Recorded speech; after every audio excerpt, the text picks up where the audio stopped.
आणि शेवटी पाठीमागं केलं तरी असं कसं जगायचं कसं आम्ही सगळं.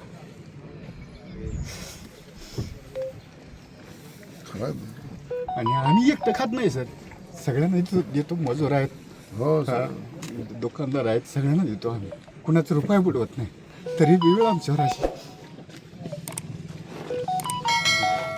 बोलतो तहसीलदारांनी केलं ना सगळ्यांना.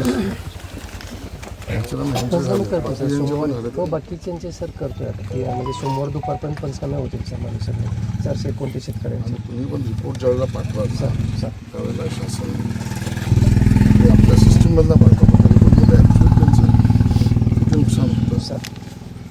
याचा पण मोठा प्रशासनाने माग रिपोर्ट वगैरे.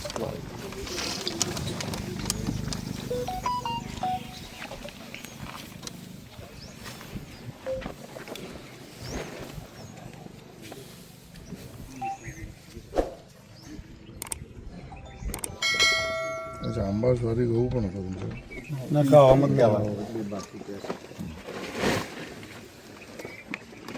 तुमचा फक्त द्राक्ष आहे.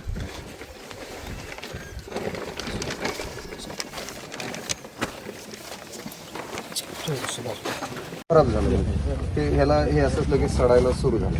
किंमत कमी नाही त्याला माती म्हणून याचा उपयोग काय करायचा निम्या किमतीचा.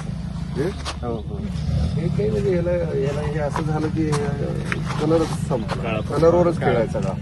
40 रुपये पण हा दुसरा वाईन बिनला कसं भेटलं नाही हे वाईनचा माल वेगळा, वाईनची द्राक्षेच वेगळी.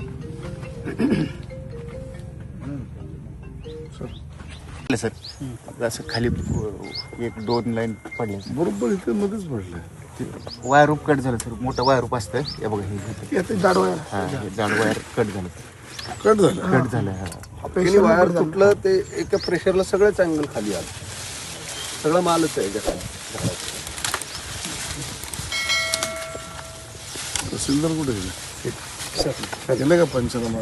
तर पंचनामे केले त्याला प्राथमिक रिपोर्ट सर निकाल घेतलाय कृषी विभागाचा. त्याच्यामध्ये सर जवळपास 8 गावामध्ये 429 शेतकरी आहेत.